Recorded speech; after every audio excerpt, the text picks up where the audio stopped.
안녕하세요. 멋진 아재입니다. 일본 아베 총리가 강제징용 배상 판결에 대한 보복 조치로 경제전쟁을 시작을 했습니다.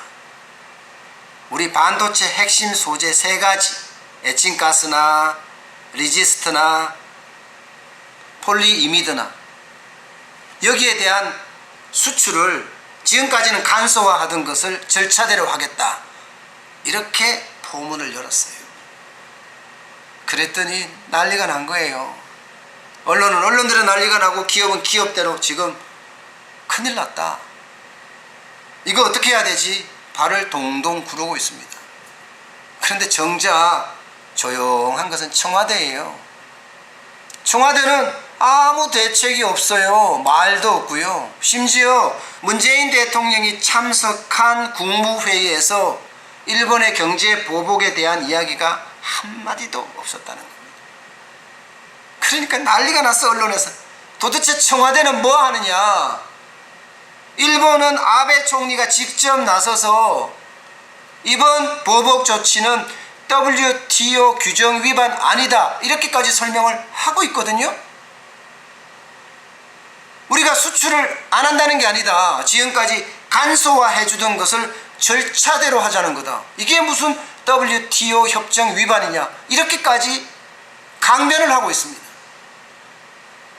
대한민국의 문재인 대통령은 어디 갔나요? 항의가 빗발을 치는 거예요. 그랬더니 김상조 청와 대정책실장이요, 우리가 놀고 있었던 건 아니다, 우리도 준비해 왔다 하고 롱리스트가 있다고 발표를 했습니다. 롱리스트요. 아이고, 그러셨어요? 진짜 이 말밖에 안 나오네요. 산케이 신문에서 보도가 되자마자 업계 사람들을 불러서 일본이 어떤 규제를 할 거냐에 대한 회의를 진행을 했다는 거예요. 그러면서 롱리스트를 뽑았다는 겁니다. 근데 그 롱리스트 1번, 2번, 3번이 이번에 반도체 핵심 소재를 수출을 어렵게 한다는 것, 이거하고 딱 들어맞았다는 거예요.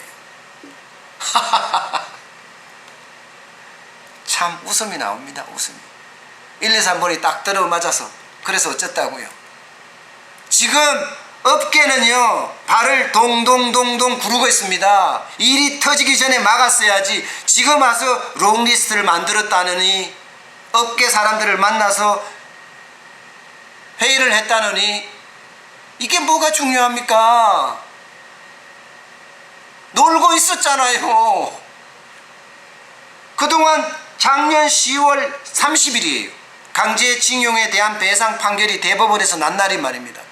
그때부터 수차에 걸쳐서 일본에 대해서는 경제 보복을 하겠다, 이런 이야기가 계속 왔었어요. 그때 대응을 했어야죠. 그때 외교부 장관이라는 사람은 어떻게 하고 있습니까? 상황을 봐서 대처하겠다, 연구하겠다. 세상에나 세상에나, 이게 말입니까? 막걸리입니까? 지금 대한민국은요, 신음하고 있어요. 벌써 앞으로 어떻게 될지 전전긍긍하고 있다니까요. 그런데 국무위원이라는 외무부 장관이, 당사자가 해결할 생각은 안 하고 이제 상황을 지켜보면서 연구하겠다?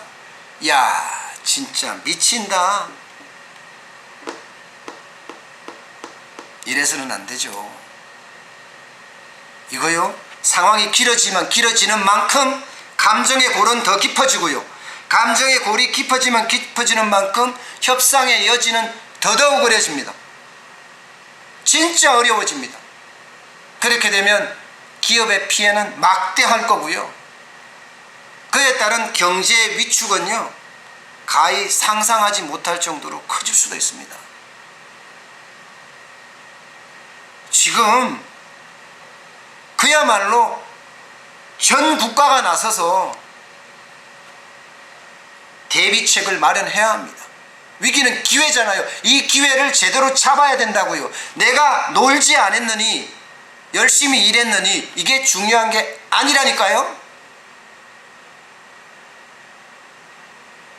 정부는 지금 당장이라도 외교 담판에 나서야 합니다. 이게 더 길어져서 감정의 골이 더 깊어지기 전에 말입니다. 기업은 기업대로 접촉해서 설득을 해야 하고요.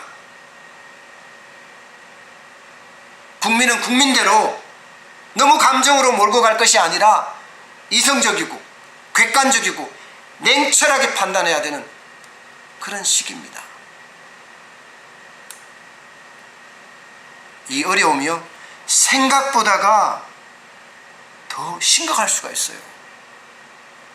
진짜 우리 산업의 근간을 뒤흔들 수가 있습니다. 그동안 일본을 보세요. 일본은요, 10년 전에 동북아의 경제 패권을 중국에 넘겨줬어요. 그러던 어느 순간부터 대한민국이 막 치고 올라와요. 반도체, ICT, 자동차, 가전까지 막 치고 올라와요. 이러다가 있는 경제 주도권마저 대한민국에 뺏기겠구나 하는 위기감이 분명히 작용을 했을 겁니다. 그 말은 전략적이면서도요, 치밀하면서도요, 그리고 종말적으로 준비를 하고 있다는 뜻이에요. 종말적이요. 대한민국이 백기투항할 때까지 종말적이요. 우리는 어떻게 해야 됩니까? 지금 내 탓이니 네 탓이니 할 때가 아니에요. 산업계고 정부고 일반 우리 국민 서민들까지 모두가 힘을 합쳐서 지혜를 모아서 대처할 때입니다. 오늘 여기까지 하겠습니다. 고맙습니다.